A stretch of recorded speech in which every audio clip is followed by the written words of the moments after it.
The men in Scotland won't resist jihad, so the little girls have to do it. Some will always stand and fight, but in Britain they really blew it. There are no more men in the UK today.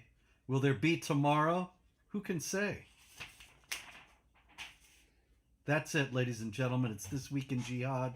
I believe we got David Wood with us. Do we have David Wood with us? Yeah, I think so.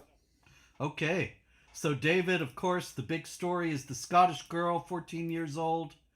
There she is, still photo from the video that's gone everywhere. And she has become a symbol of resistance to Islamization. 14 years old, and the story is that she was in a group of three girls her age.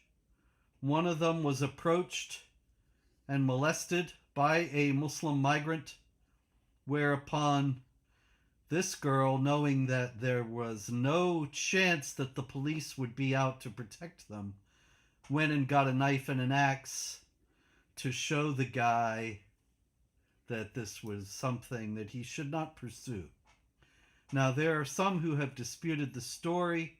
I have seen some say they spoke to the parents and this is indeed what happened. I have seen others deny it.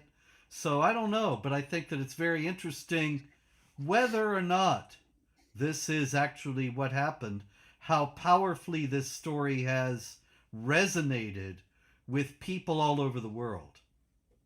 And they see it as an indication of the total collapse of the authority in Scotland and in Britain in general, that the people, the police not only were not there to protect her, but that they arrested her, reportedly, instead of the man who was threatening the little girls. And this is an indication of the total breakdown of the authority in Britain, its unwillingness to do anything that might make it appear Islamophobic, and the growing dissatisfaction of the population with this situation. What's your assessment, Dr. Wood? Yeah, I would agree that regardless of what the actual situation is, it does show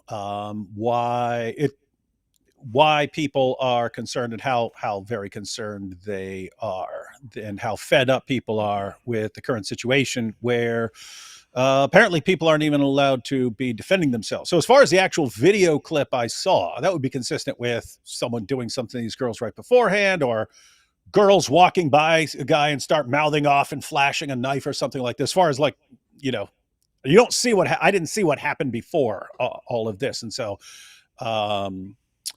Exactly. to really state my position on it, I'd have to know once more information comes out. But I mean, just think, I mean, why are like 12, 13, 14-year-old girls walking around with knives and hatchets at all? Are these just young gang members who are just like really some real bad apples here? Or has it just gotten to the point where they understand that to protect themselves from people that their government isn't protecting themselves from, they have to carry around weapons? So kind of regardless of what happened before this, what's the cause of these girls walking around carrying weapons in their backpacks and under their shirts and stuff like that?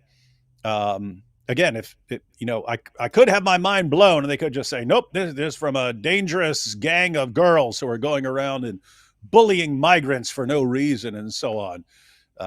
It's possible that it would turn out to be something like that, but it seems much more likely that girls just understand and they've seen what has been happening in their area, and that they've armed themselves because they know no one else is going to protect them. Mm-hmm. And so that, I have to say, that's what it looks like. There could always be more information that it paints a different picture, but that's what it looks like. And I think that's why so many people are just drawn to this story, and people are posting pictures of this girl all over the place as a hero. It's like, okay, your government won't stand up to you, police won't stand up for you, journalists won't stand up for you, educators, entertainers, you young girls are basically on your own to fend for yourselves. And the girl, looks like this girl said, okay. Yep. But then if she's arrested, And that if that's the reason, again, she could be a gang member. She could just be a little hothead who carries around weapons and flashes them at people. Could I be. do not know. I have to wait until further information comes in. If this is a case of a girl arming herself because no one else will protect her from the guys who are harassing them, and then they arrest her, like, what are you saying? That none of us are going to defend you and you can't defend yourself, and that the only thing you can do is just be horribly abused for the rest of your life, and that's what you have to do? Because that was the message to the girls in a lot of cities. Mm-hmm. That was exactly the message. They would go into, it didn't matter who they complained to. They go to police, they go to social workers, didn't matter who they went to. They were treated as garbage. David. That's the thing about this. We don't know the real circumstances 100% with 100% certainty of this girl. And you're right. She could be involved in drugs. She could be involved in crime. She could be some sort of a feral youth. And any number of things could be happening here. However, the story that has gone around attached to the video everywhere has gone around and resonated with so many people because there is not a single aspect of it that is implausible or unbelievable. In Britain today, we already know that they abandoned hundreds of thousands of girls to being raped and used by Muslim rape gangs because they were afraid of being called Islamophobic. We already know that they persecute and prosecute their own people to protect immigrants who have committed actual crimes.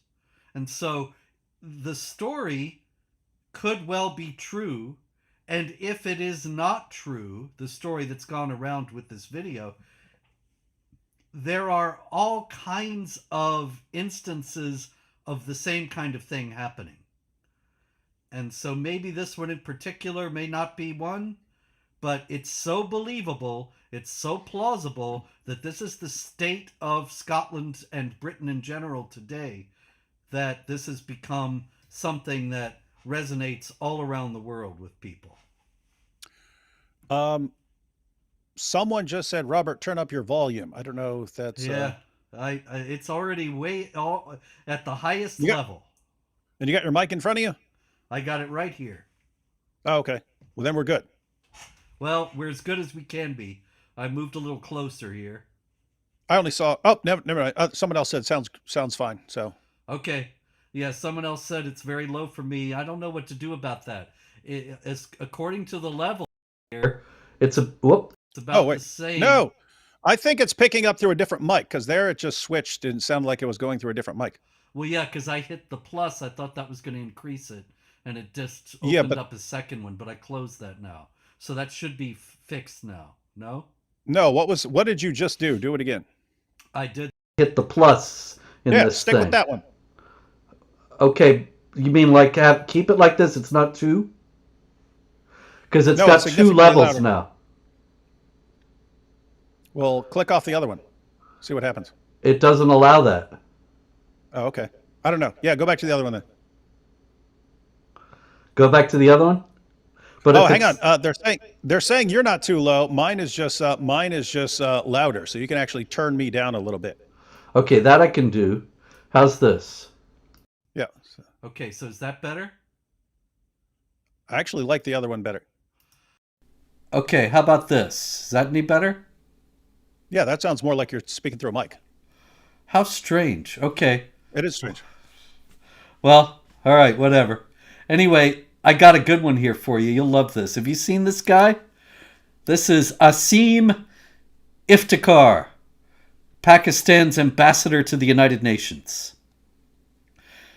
And Asim Iftikhar is in the news. You see him, you see that he looks a little bit angry. He is not happy. He is at the UN Security Council, and he's making a speech, and he says this: "It is not understandable, and it is indeed unacceptable, that every name on the Security Council's terrorism list is Muslim." It's not acceptable, David. He's angry. Asim Iftikhar, he's not a happy man, because every name on the UN's terror list is Muslim. Now, can you think Is there any possible reason why that might be? I can tell you what the answer would not be. Can't be because the UN is hopelessly biased against Islam. That's So what if he that was your, says. yeah, can't be Islamophobia. So I don't know. I'd have to go with maybe there's something about Islam that leads to this. And you would think Asim Iftikhar, Pakistan's ambassador to the United Nations, would know that. You'd think at first when you're like, "Oh, look at how mad this guy is," I was like, "I'd be mad too if I had to live in freaking Pakistan." But But he gets to live in New York because he's the ambassador to the UN. wow. And not Uh, New York like we lived in, but New York where everything is handed to you and you've got protection everywhere and no worries. hey, someone said now I sound lower than you, so you might want to turn yours down slightly. Okay. How about if I raise you back up to where you were? Oh, okay, that might work too. Other than that, I'd Rather say, than. quit complaining, everyone. We got a show to do. Yes! I don't know, ladies and gentlemen. I've never understood this. I got the mic here. It says the mic I'm using. If it's not loud enough, I really just don't understand it. No, you're plenty loud. I am. Okay. But there was something different about when you started. Huh. Well, okay. Probably the gin. You see? Okay. What else we got here, ladies and gentlemen? We got. Oh, yeah. We had an interesting thing. Yep. Oh no, I was just thinking. I should have complained when I was in prison. Be like, how come everyone in here are prisoners and inmates and criminals? What sense does it make? Why is everyone in here a criminal? Could have gotten Asim Iftikhar to be your lawyer. Yeah, darn right. It's discrimination. All right, we got. There they are. Okay, the guy on the right is the Minister of Culture of Syria. That is the new regime of Syria, Mohammed Saleh. And he walked into a Greek Orthodox church in Syria with the fellow on the left, and that's Al-Mutasim Billah Al-Asalli. Asalli. You said muta. Mutasim. Okay. Anyway, it's a different guy. Muta is not a guy, I know, yeah. Anyway, and he's an Islamic chanter. And so they went into the Church of St. Ananias in Damascus, which was built in 1815. And while they're standing in the church, as you can see in the photo, Al-Mutasim Billah Al-Asalli starts to sing an Islamic hymn. And you can see in there, he's singing all about how Jesus is created and is not the Son of God and was sent to earth to bear the good news of Muhammad. Now, why would they go into a church to sing this? It's it's all to impress their followers. But yeah, they eventually want to take over every spot for Allah. They're obsessed with showing how strong they are, taking over people's places of worship. That's why they love it. They love it when they buy a church or something, and it's a global ummah news and so on. Mm-hmm. But yeah, they're it's ultimately the same reason they had to have Hagia Sophia and so many other places and so on. The Temple Mount. They feel really strong when they're taking over other people's places of worship. But I am about to make another Al Zut video, so I'll let this be part of my inspiration. Okay. Imagine what would happen if, say, you and I walked into a mosque and started singing a Christian hymn about how Jesus is divine. What do you think might happen? Depends on where. If it's if it's in the U.S. or something like that, then they'd call police on us, and it'd be a big evidence for Islamophobia. And look at these bigots, and it would be international news about Islamophobia. And look at these Christians. Look what they do. Look at the persecution. But it's the other way around, so no problem. Yep, that's right. Doesn't make any difference.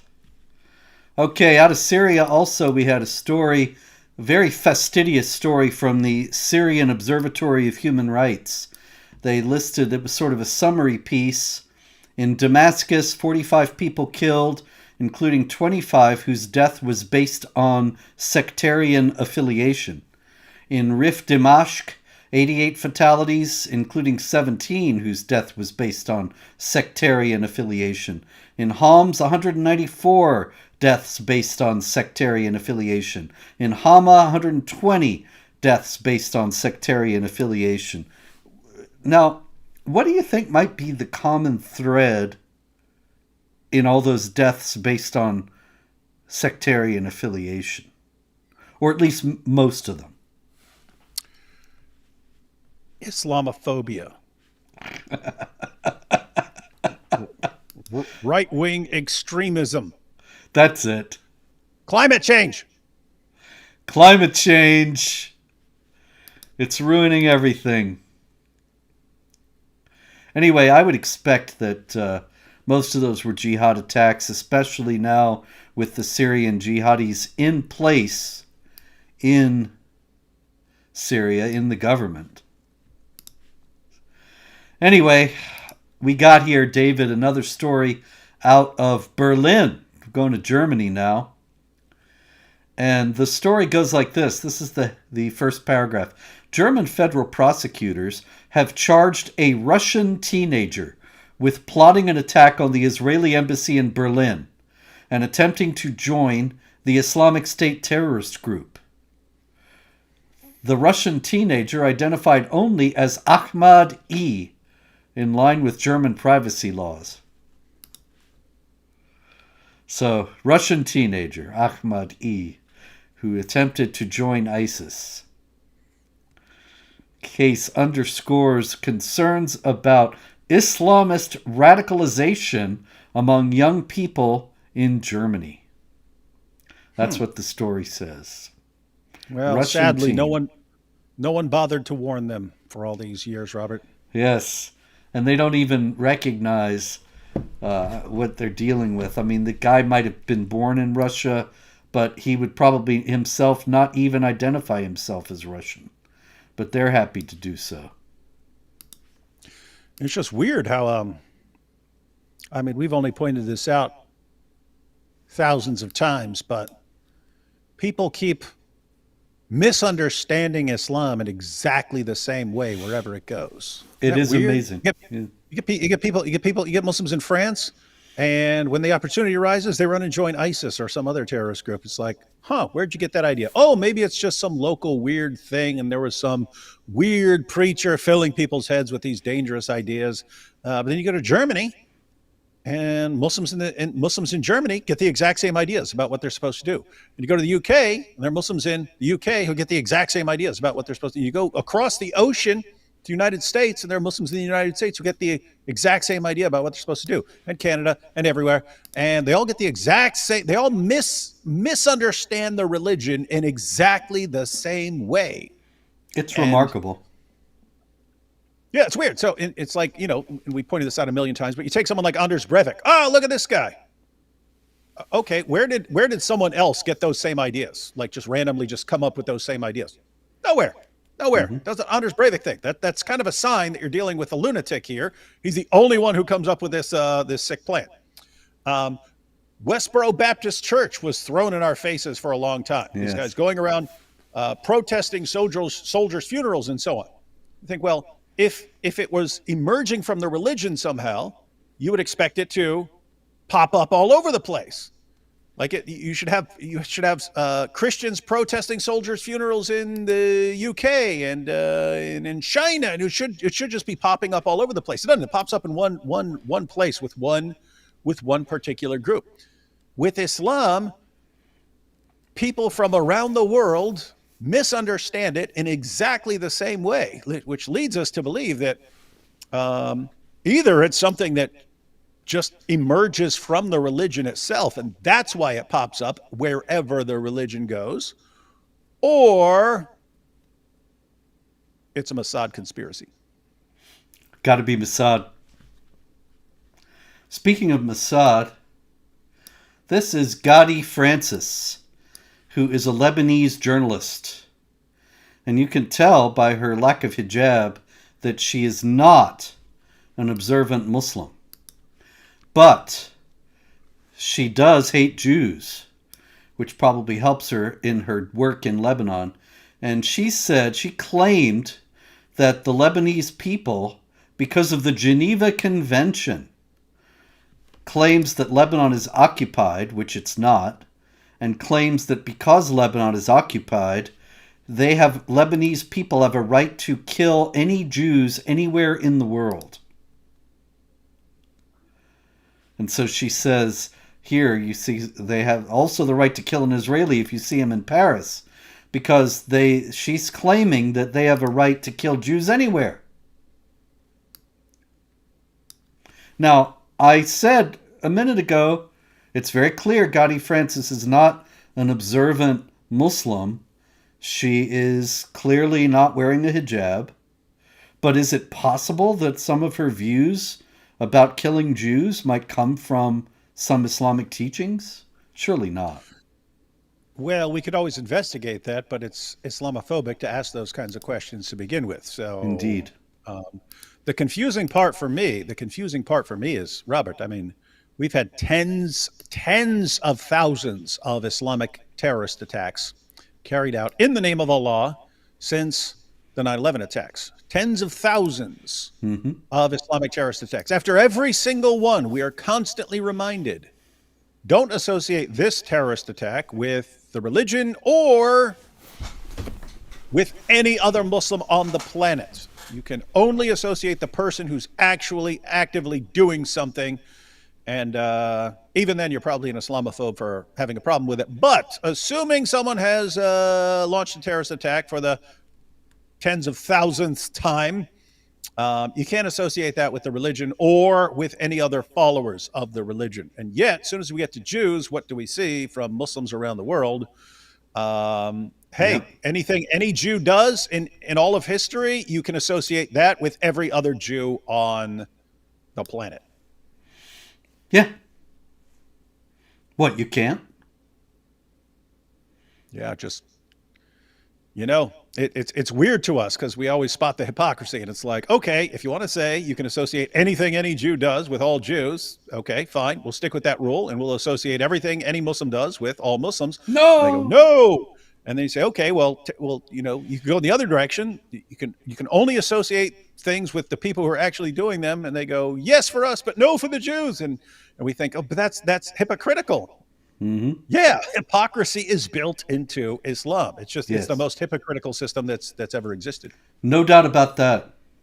Well, it even says in the Quran, be ruthless to the unbelievers, merciful to one another. So, double standards right there. 4829, in case anyone doesn't believe what Robert just said. That's it, 4829. All right, this is the East Plano Islamic Center. There it is, the Epic City place. And that is Mohammed Bajour. And he is saying that South Africa, I don't know why he was preaching about South Africa, but he was speaking and talking about how in South Africa they support the Palestinians. He says, everywhere you go in Johannesburg and Cape Town, the flags of Palestine. As a matter of fact, there's no Muslim home that doesn't have the flag of Palestine in their house. Graffiti on the streets says Palestine, Gaza, all over, because they went through the same thing. Like I mentioned, the relationship is very good between the Muslims and the non-Muslims. And there is a beginning of Zionist interference to ruin the country, just like they do everywhere. It's a beautiful country, and they want to, rich with diamonds and all that stuff, as we know, so they want to put their nose in and ruin it, just like they ruined every other country. So this is an imam in Texas, and he's saying that the Zionists have ruined every country in the world except South Africa, apparently, which they are now in the process of ruining. And I was thinking, where's Allah in all this? How is it that Allah allows the Zionists to ruin every country in the world? How? Yeah, it is Where's weird. the logic? I said it earlier today. I said Israel is a constant reminder to jihadis that Islam is not in control. But you could have just as easily replaced that with Allah, right? It's Mm-hmm. You've got about 2 billion Muslims in the world, and you've got under 20 million Jews in the world. So Muslims outnumber them more than 100 to 1 and are constantly whining like babies about how Jews control everything. It's seriously the most pathetic thing I've ever seen in my entire life. These guys running out terrorist attack after terrorist attack after terrorist attack and constantly wondering, oh, we're the victims of who? Of this tiny little country where the people, where we have like well over 100 times their population, but we can't do anything about it. We got 57 countries. They have one. We can't defeat them. Oh, they're too powerful. Well, I don't know what planet you're on if you think God's on your side in this battle. Yep. Robert, this is seriously like David and Goliath type stuff. Yeah. It's absolutely true. Yeah, if you see this tiny little thing and like a third of the world's population, between a quarter and a third of the world's population, obsessed with exterminating them and can't do it and just get crushed every single time. If I were looking at this as a complete outsider, a generic theist, I'd be like, I think God's on that side. Not only that, but that's even their theology. The Judaism and Christianity have a theology that allows for loss and failure. It's all. That's what the cross is all about, really. That from death comes life. From death, the cross is followed by the resurrection. The there's psalms about why do the wicked prosper and so on. Ecclesiastes reminds us that there's no correlation between success in this world and talent or ability. That just it seems random and unjust, and in many ways it is. Mm-hmm. But in Islam, in the Quran, constantly Allah says you will prosper in this world as well as the next. And if you obey Allah, you'll win. Even if you're a contemptible little force like at Badr, you'll still defeat a much larger force if you have Allah's support, which you get by being pious and obeying Him. So, all these Muslims ought to be winning all the time. And the fact that they can't beat the Israelis indicates that Allah is not either that they're not being good enough Muslims, which is what they always will think. And they have to get more fanatical and go more jihad and get crazier. But the obvious answer really is Allah ain't real, and your theology is false, and you've been basing your life on false promises.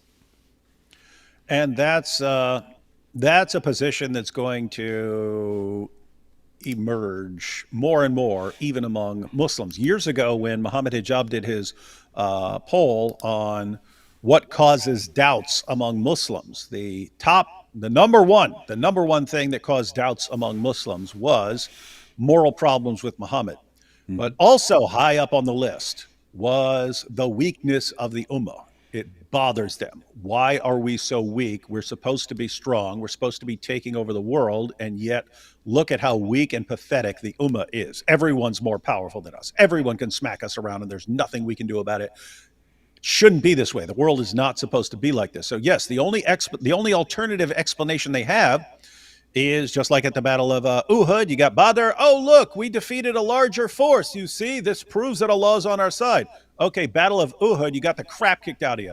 Oh, it's because Allah was punishing us because of something. Okay, then why do you keep attacking Jews and keep losing? To be consistent with your theology, it would have to be Allah's punishing you for some reason. Well, why don't you fix your own community first? If Allah's not letting you beat this tiny little group of people, He's obviously mad at you. He's mad at you. So why aren't you fixing what's wrong with you? Well, they try that. That's how you got the Muslim Brotherhood. That's how you got the Iranian Revolution. Allah's not blessing us to take over the world because we haven't been devout enough in cracking down and imposing Sharia on our population. We haven't been devout enough. We haven't been forceful enough. If we cleanse the Muslim community of rebellion and hypocrisy and so on, then Allah will bless us to conquer. Okay, you did that. You did that. You did that in Iran. You did that with ISIS, and it's not working out for you. Where are you going now? You can't. You. In other words, you had a possible response when Islam started losing really bad. You had a possible response. Maybe he's punishing us. So what did you do? You became much more devout. Now, okay, fine. We'll just beat the crap out of these women and kill them if they don't wear the hijab. Okay, you got really strict. How'd that work out for you? It hasn't. So now it's going to become an increasingly implausible response to say, maybe Allah's just punishing us when you've got Muslim communities that go really strict and they're no better off at taking over the world. None. And so, yeah, the conclusion that is going to become increasingly attractive, even among Muslims, and lead to an acceleration of the avalanche of apostasy is maybe Islam's just not true. Yep, exactly. It's the proof of it is everywhere every day, and it's amazing the denial. Anyway, of course, there's always violence, and we get lots of that, and that is a favored argument among Muslims. And so we have this story: a 21-year-old American national was stabbed in the face last Sunday while stopping two men from harassing young female passengers in Germany. They, of course, were Syrians, and they were harassing a female in Germany because most likely they believe that an uncovered woman is fair game to be molested, as the Quran suggests when it says, cover yourself with your veil so that you are not molested. As if you're not covered, you can be justly molested. You just wonder if they'll toss that guy in prison for trying to interfere. That's a good question. It is Germany, not quite as bad as Britain, but very bad. So, be interesting to see. Okay, very interesting story comes out of Somalia, where a couple of journalists from Sky News went to Somalia, to Puntland, as a matter of fact, which is an area of Somalia that's declared its independence from the central government there, which is, of course, very weak. And it's a hotbed of ISIS activity. And the Sky News guys went to Puntland in order to interview some ISIS guys who had been captured. And one of them, Mutar Hamid Kayid, is on death row awaiting execution by firing squad. And he is accused of having been part of a bomb squad that set out bombs for ISIS. And he was brought in blindfolded to speak to the Sky News journalists. And the guy says, I asked if he'd heard of people being killed by the bombs he's accused of planting. And he says, yes, but they don't kill all people. And so the Sky News journalist is a little bit puzzled, and he says, but what about killing anyone? And he says, they don't kill everyone, only infidels. And he presents that as self-evident that that's fine. Killing infidels, no problem. What can anybody be upset with about that? Yeah, it reminds me of because the news about the grooming gangs took off kind of recently in the UK, but you and I have been following this stuff for years, and we know that this has happened in places around the world. And if you go back like 15, 16 years ago, there were all kinds of stories coming out of Australia. But I remember reading some of these cases as they were being presented in court and so on. And what I remembered was, like, over and over again, the Muslim teens and so on who were gang raping the Australian girls were confused why they were in trouble. They'd go, they're not good girls. These aren't good girls. Look at how they're dressed. These aren't good girls. And they were seriously confused. Like, what is your problem? I thought we all understand that there are different categories of people and that it's perfectly acceptable to do this to these people. Yeah, it's not like I was, doing this to some, you know, woman in a burqa or something like this. It's just to this girl. But they have the same attitude towards killing people. It's like, what? We're not killing people that Allah actually cares about. We're killing the worst of creatures. Mm-hmm. You, Yep. would you seriously complain if I killed an ant? Okay, these people are less than ants. Do you complain when someone slaughters a pig? These people are less than pigs. The ants They're are highly confused. They're honored. They confused. have a chapter named after them in the Quran. And we all know that if you're got a chapter with your name on it in the Quran, it's a great honor. Great honor. All right, another guy they interviewed, Usman Bukukar bin Fuad. He said that he met once with the caliph of ISIS, Abdul Qadir Mumin. He says Usman Bukukar bin Fuad says he used to visit all the ISIS camps and encourage them to fight, and he'd reassure us all about going to heaven. How can they get to paradise, by the way, in the Quran? I'd go with dying for Allah There while you go. slaughtering unbelievers. Boom. 9111. There it is, folks. Kill and are killed for Allah. Chapter 9, verse 111. And Usman Bukukar bin Fuad also says the main target or focus was to rule the world, starting with this region as one of the gates to the world, then Ethiopia and the rest of the world. I heard so much talk about sending ISIS fighters to Bosaso, Ethiopia, or Yemen. Sending people to other parts of the world and ruling the world was all part of the plan. Now, he's crazy, right? Because he's in some cave in Somalia and he's talking about ruling the world. So, this guy, he's clearly just nuts. Am I right? Robert, you think that someone in a cave getting fantasies about conquering the world for his religion must be insane? You mean there are precedents? Yeah, I may have heard of such things before, but no. I mean, this is just what's crazy. It's Islam convinces people. Yep, it's right around the corner, guys. Right around the corner. Yep. The thing about ruling the world is it's not that we think, or that probably anybody thinks that they're actually going to succeed in ruling the world. The problem is they're going to kill a lot of people while trying. Mm-hmm. And ruin a lot of people's lives while trying. And this is the difficulty. And of course, these guys in Somalia, they got a lot of friends who were already here in the West. Mm-hmm. And that's why you just Western leaders seem hell bent on encouraging these people to think that it's actually could happen, that it's actually possible. And one of the biggest ways is, as I just mentioned, if you're a Muslim, you're looking around at the world like, hey, we're supposed to be conquering the world, and yet we're not. Something is clearly wrong here. And one of your possible conclusions would be maybe this is all false. Mm-hmm. But another one, apart from maybe we're not being strict and devout enough, because that's what the Muslim Brotherhood and the mullahs in Iran went with. We just got to crack down. We got to crack down, be more Sharia compliant. Then Allah will bless us to take over the world.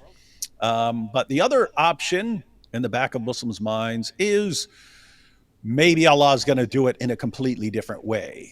Maybe we're not going to march our army out there and conquer. Maybe, you're familiar with Surah 59, verse 2, maybe Allah's going to make them do it to themselves. And that's exactly what they see. In fact, if I were a Muslim, God forbid, if I became a Muslim tomorrow and I concluded that Islam is true, I would be saying, you see, of course we're weak and pathetic. Of course we can't go and conquer. And yet Allah is conquering them anyway. This shows the power of Allah. And By their own hand. Western leaders just seem hell-bent on sending that message to Muslims, encouraging them to keep on fighting and killing and raping. That's Instead it. of just sorry guys, never going to happen. You're too weak and your religion sucks, which would be a much easier way to deal with it. But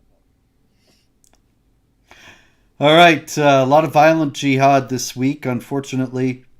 An attack by the Allied Democratic Forces, which is an Islamic State ISIS group, killed 9 people in the Democratic Republic of the Congo. The jihadis also set fire to shops and to homes of non Muslims. And that is an ongoing thing in the northeastern area, North Kivu, of the Democratic Republic of the Congo. In Mali, we had 21 soldiers killed in coordinated jihad attacks, a series of coordinated jihad attacks, killing 21 soldiers in Mali at its outposts in Farabougou and Birikiweri. They came under simultaneous attack. Now, David, I'm no military man and I'm not a strategist, but it seems to me that if the jihadis are able to carry out coordinated attacks against 2 separate military bases in a country, that the jihadis may be more powerful than the military force in that country. Now, how could that be? well, I don't know. These are the situations that always confuse me, Robert, because we heard for so many years that the ones who actually want to kill and take over the world are such a tiny minority. What'd you call it? The tiny minority of extremists? Yeah, I've The heard that tiny, somewhere. tiny, the tiny, tiny, tiny minority of extremists. What did Obama say? Oh, the 99.99999% of Muslims who are peaceful and just, and yet, and yet, even in places where they don't take over completely, they seem really strong enough to compete with the actual militaries of the countries in a variety of places. Well, the thing is, I think that it's very clear that because their theology lines up with the Quran and Sunnah, there are many wealthy Muslims around the world who probably help them out. And meanwhile, these countries are basically fictions on a map with lines drawn during the colonial period, and they don't inspire great loyalty, and they don't have great economies, and so they don't have terrific military. And so the jihad forces are more powerful than the military forces. And this is something that I think in another generation, you're going to be looking at caliphate or two in Africa, because I just gave you a story from Mali, which is in West Africa, and what was the other one? Democratic Republic of the Congo, which is Central Africa, and of course there's also a lot of jihad in Somalia from Al-Shabaab, and Mozambique from another group called Al-Shabaab, and that's in Southeast Africa. So this is only going to get worse, as we have discussed many times. Yep. Well, I have to say there is a pretty obvious solution from the perspective of Westerners. We just take all the jihadis in all these countries and let them loose in the UK and Germany and France. Seems to be the ongoing solution to all these things. Yeah. And then once it's completely quiet in Nigeria, all the non-Muslims can move there. Yeah. So I mean, think about this, because this is the actual mindset. It's if these guys are talking about subjugating the world and killing and slaughtering, what's the real reason? It can't be Islam. It can't be the Quran and the Hadith and the calls for violently subjugating the entire world. It can't possibly be, because only an insane person would interpret Islam that way. Therefore, it must be something else. What's the something else? Well, all these guys are just mad because Western nations have been mean about Islam, and they've said mean things about Islam. And this is what incited all these people to go on killing sprees and so on. So if we simply take them all, invite them in, pay for everything, give them everything they could dream of, and let them run the streets, raping little 12-year-old girls and so on, their hearts will melt and they'll love us suddenly. And then all the violence will stop, Robert. That seems What to be could the possibly ongoing theory. what could possibly go wrong? Nothing. All right, same story here. Nigeria, 4 security personnel, including a soldier, a mobile police officer, and 2 civilian Joint Task Force volunteers, were killed in a Boko Haram attack. Boko Haram means books bad, books forbidden. That is, you only read the Quran. You only study Islam. Western education is a sin, is how it's often translated. And that's another jihad group there. Meanwhile, if any members of Queers for Palestine are watching tonight, I know you guys love this show. There's a story out of Banda Aceh, the Sharia province in Indonesia.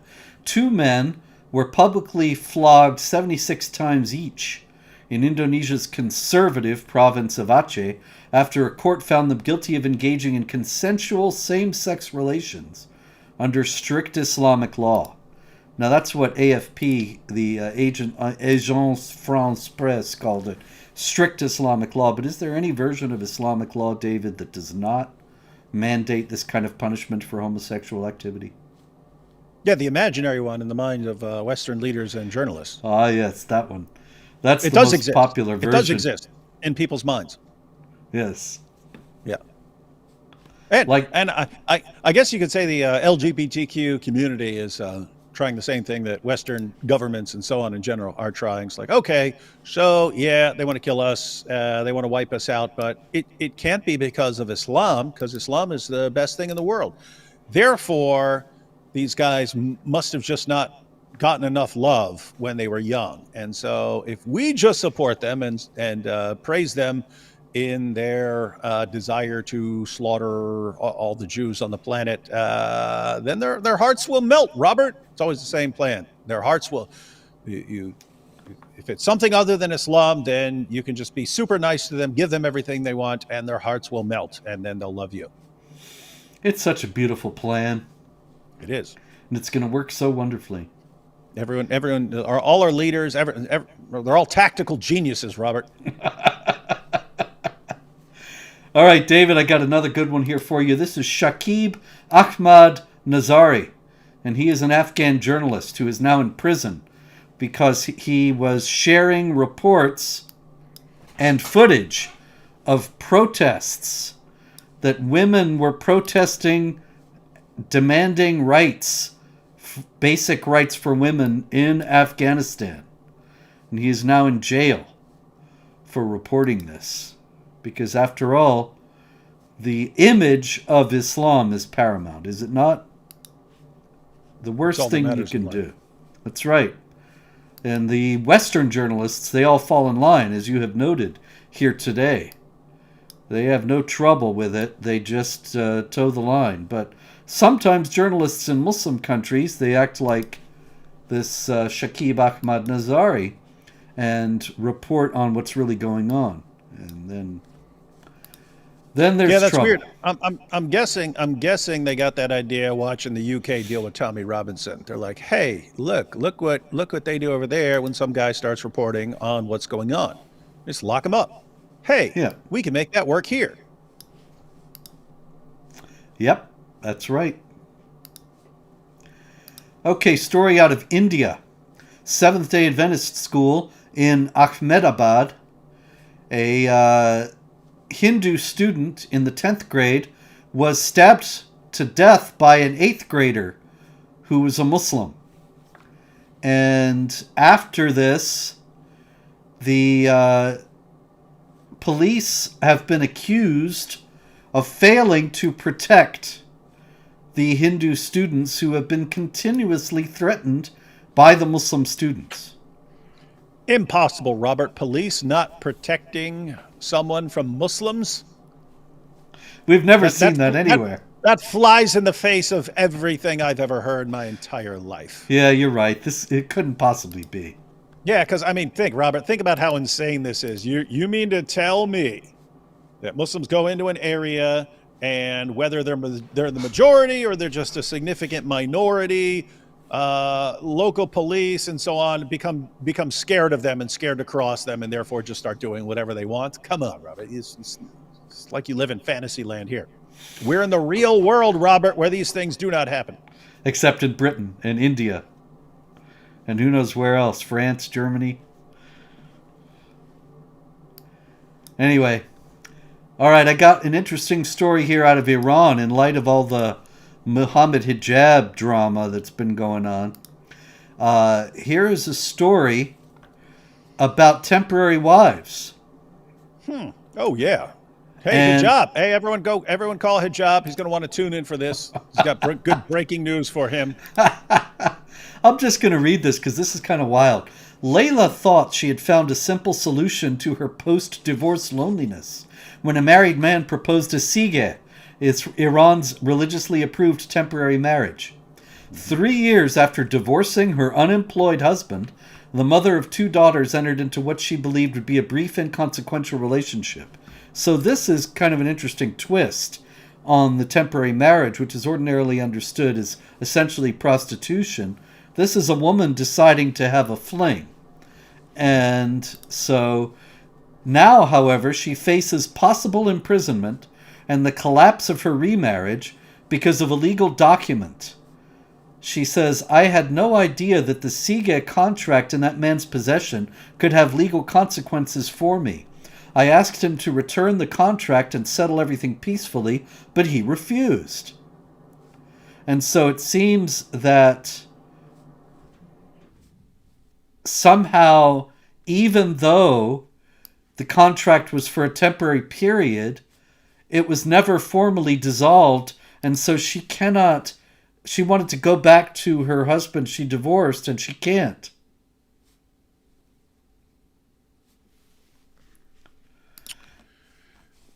Sucks to be her. I don't know what to. He What's found that? work and asked to reconcile. She agreed on the condition that he maintain steady employment. They remarried officially, but the uncancelled Sige contract hangs over their relationship like a legal sword. Under Islamic law, her new marriage is void because the temporary marriage was never formally dissolved, rendering her eternally forbidden to her current husband. And so she faces imprisonment. She could even be stoned to death. It's Yeah, they're just going to have to another take this example. they're going to have to take this through the court system and so on. She should talk to Sheikh Uthman. Remember, Sheikh Uthman, he had his dawa buddy, and his dawa buddy was having a little bit of trouble with his wife. She's a white Western woman and stuff. Revert to Islam. He's married to her, and they're not getting along very well. So he sends his wife to Sheikh Uthman Ibn Farouk. And Sheikh Uthman responds by banging the woman and deciding that he's married to her now. So he marries her. This woman, they never had the divorce. So she's married to two men. Neither one of those recognized by the government because they don't do their marriages in front of the government here.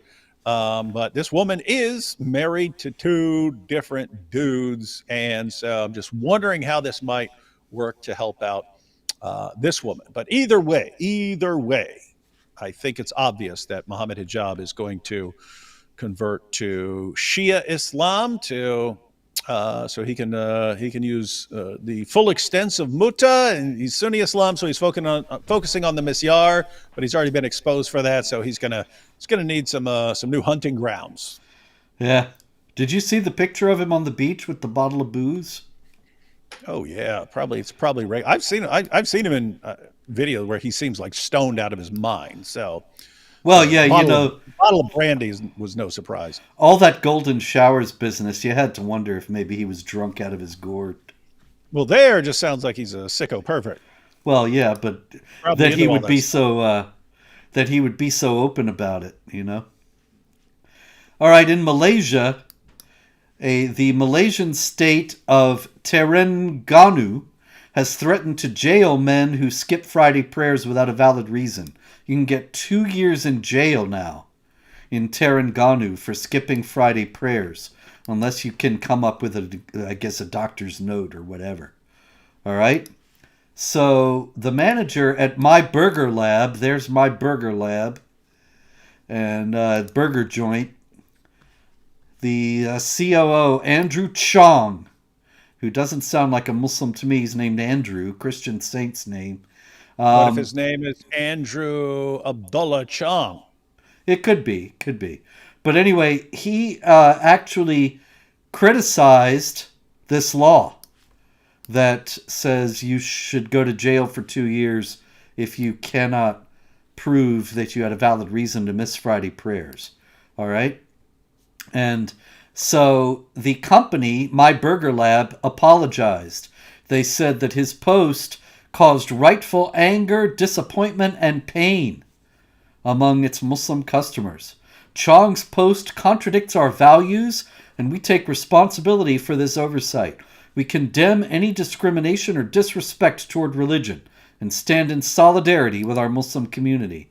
And they fired old Chong. I mean, they kind of had to, didn't they, Robert? They know I guess they know so. where they are. They know where they are. Yeah. You can't have your burger joint be the Islamophobes of the area. You can't. You'd be toast. So what do you have to do? You have to get in line, and that's just the problem with the spread of Islam. Everyone eventually has to comply, or you become a target. And we're told, hey, what about these peaceful Muslims here? Guess what? When the call for jihad comes, they either get on board or they become targets too, and it's just like that with everybody. And yet we're told that we're bad and evil if we have a problem with this. Mm-hmm. All right. Story out of Greece, Thessaloniki. 14-year-old mentally retarded girl was walking by a church, and a 43-year-old Palestinian man saw her and raped her out in the open in front of the church, causing a lot of anger all over Greece in regard to them bringing in these Palestinian migrants. But is there anything un-Islamic about what this fellow did? I mean, they would interpret this as, Allah gave her to me. Look, here she is. And in front of a church, it's not a bug, it's a feature. It's an extra added bonus that he can humiliate the religion of the infidels. All right, we had an interesting thing happen in Loudoun County, Virginia. And there's been a lot of controversy in high schools lately that has nothing to do with Islam or jihad. Controversy in regard to boys who say they're girls and they go into the girls' locker rooms. And a lot of the girls' parents and the girls themselves are angry about this. And in Loudoun County, Virginia, it was actually the opposite. A girl who said she's a boy, she's dressing in the boys' locker rooms. And there were some boys who complained to the authorities about this because they didn't want this going on in their locker room. And a couple of the boys who complained got suspended for complaining. But one of the boys who complained was a Muslim, and he was not suspended. Interesting. You know, Robert, I was a senior in high school, and I was in the girls' locker room because the cute girls were like, "Come in the locker room." So I go up in the locker room, and we're not doing anything. I'm just sitting there on the bench in the locker room with a couple of the girls, and then a coach walked through, looked at me, and said, "You're about 5 seconds away from being expelled." So I walked out of there. Now, if I'd known, all I had to do was go, "Well, what are you talking about? I'm a girl." It would have been a completely different story. But then, if the situation were different and I had to get rid of someone in the bathroom, and I could find out that I'd be exempt from any sort of punishment if I just say, "I'm a Muslim," so therefore I've got my card to object to this stuff and kick people out and so on. That if someone's kind of willing to say anything like I would have been back then, you're opening all kinds of doors. Kinds of doors here, I have to say. Speaking of being willing to say anything, did you see this lady here? You see her there? She's got the multicolored hair, multicolored eyebrows. Yep. You saw her. She made a video saying she was a lesbian and she's converting to Islam. Smart. And she's going to go out onto the bloody front lines and fight with the Muslims. Based.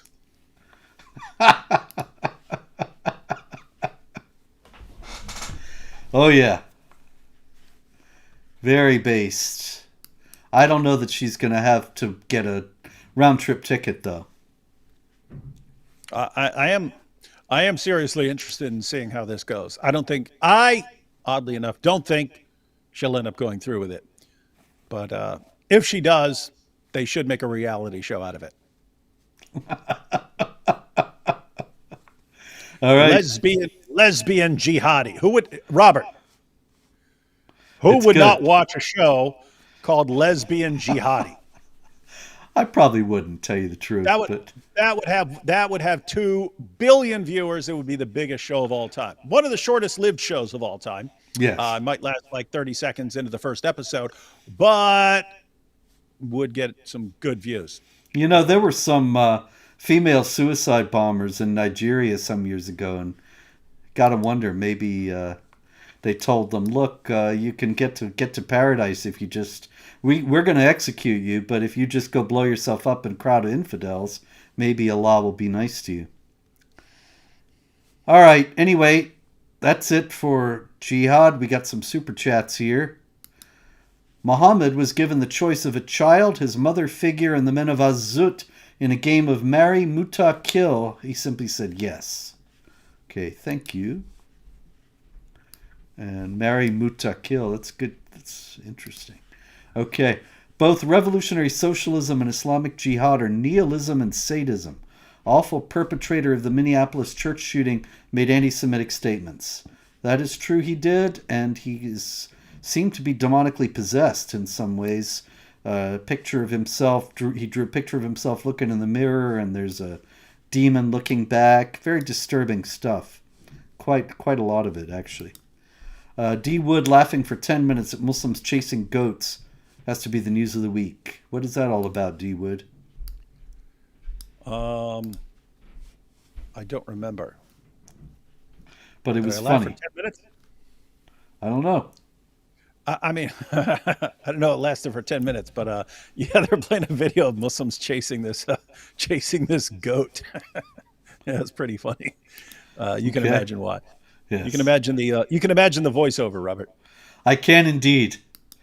All right. Thanks for the super sticker. And we have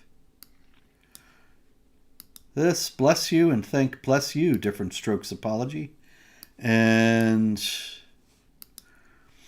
Ontario, Canada. Hamas protesters shut down Pride Parade.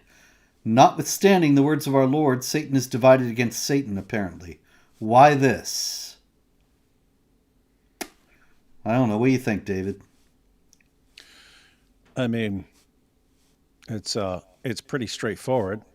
This isn't this none of this is really interfering with Satan, is it? You think everyone in the LGBTQ community is going to suddenly catch on? Well, that's a good point. Indeed. Not going to happen. Not going to happen. They're going to double down, and we need to be even more behind them. Not in the Al Zut sense, but we need to get behind them even more in all of this and support Palestine even more and scream free Palestine until their hearts melt. Everyone always thinks the hearts of the jihadis are just going to melt. And they ain't going to melt. What is that? The Kelvin scale? They're way down on the low on the Absolute Kelvin zero. scale. They ain't going to melt. Absolute zero. I'm reading Mo, a critical biography. Thank you for doing that. Excellent. I just finished the chapter about Azut. Very spicy. Yeah, well, I think that book could use a little more attention. It's an approach to Muhammad's life never been taken before. But anyway, that's just me talking, and I wrote it. Canada is big on the United Nations Declaration of Rights of Indigenous People, UNDRIP.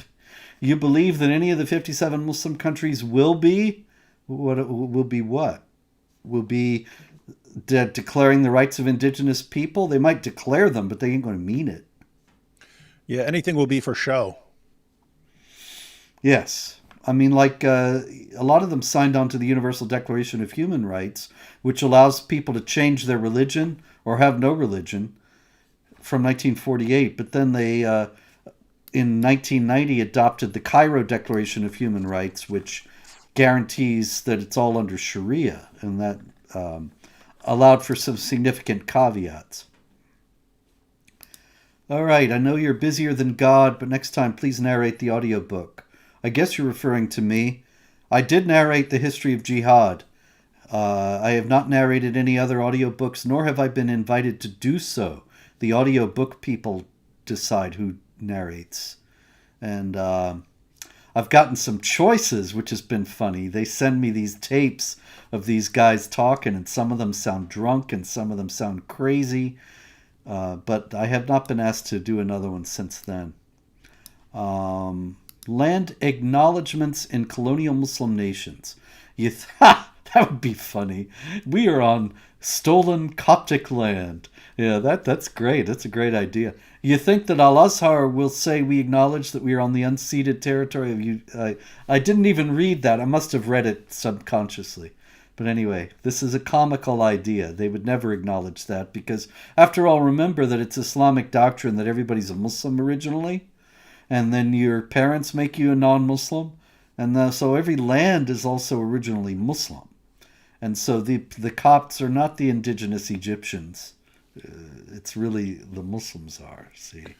They kicked out the poor Muslims before Muhammad was ever thought of. There you go. Ex-South African here. Am I to believe that South Africa was worse 20 years ago than it is now? Wow. Well, Margot, I would expect that it's not, but they are claiming that it is as a way to attack the Jews, which is always a popular sport among jihadis, that is. I live in Dresden, where the American was attacked. It is supposedly the alt-right base and extremely safe. There is not one mosque, few hijabis. Still. Few ain't none. There's clearly some jihadis there. Thank you, Robert, for always speaking about the jihad in Africa. What group do you think is causing the most harm today, and what is being done internationally to combat them? Big fan of yours from Rhode Island. When you're in Rhode Island and you like sit down on your couch and put your arm up on the cushion of the couch, is it in Massachusetts? But anyway, my question to you is, do you mean the group causing the most harm today in Africa or just in general? Anyway, I don't know. I mean, there's the big problem in Africa is the Nigerian jihad groups, but then there's the Allied Democratic Forces in Central Africa that we heard from today. Al-Shabaab, as I mentioned, in Somalia, and the other Al-Shabaab in Mozambique. Nothing's being done to combat these groups. Not a thing. The French were there, and they're leaving, and so these guys are just, they have free reign, essentially. Hey, Robert, on Rhode Yes, sir. Island, Yes? I remember way back in the day I was in school, and I didn't know much geography, and the teacher said, the only states that aren't part of the continental that aren't locked to with the other states are Alaska and Hawaii. And I just blurted out, "Nuh-uh." And she goes, "Which other state?" And I go, "Duh, Rhode Island." So for some reason I thought it was an actual island. I But think part of it is, that's their if I recall that yeah correctly. that's their fault though. They should fix that name. It's confusing to Yes. people. Well, it's really Rhode Island and Providence Plantations. And I believe the Providence Plantations are on the mainland. Judea and Samaria are flaring up, lots of friction, condemnations of seemingly unprovoked settler violence, also demos in Tel Aviv. Pray for us. You got it. D. Wood. I always want to read that as Dawood.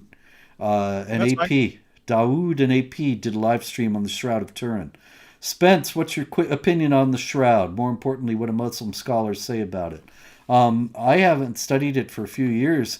I think it's, I'm going to say something, David can correct me here, but the fact that it's a photographic negative, I think, is very impressive and never been properly explained. Nobody's going to even have seen that in the 12th or 13th century to paint it. And so I tend to think that it's authentic.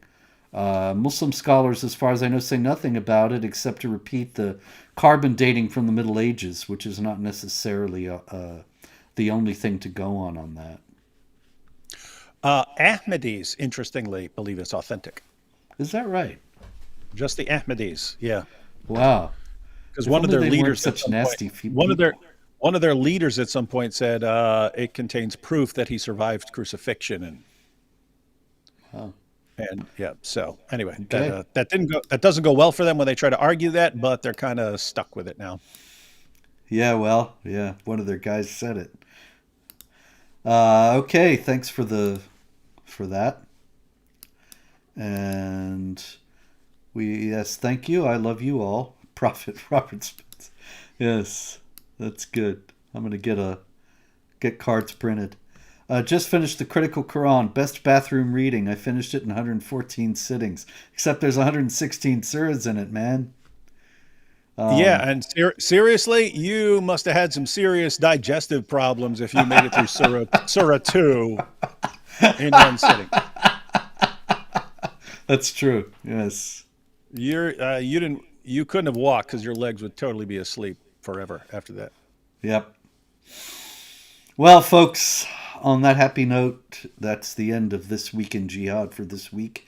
I'm on the road for the next few weeks, but God willing, we'll be back here as soon as we are both able. And until then, pray, hope, and don't worry.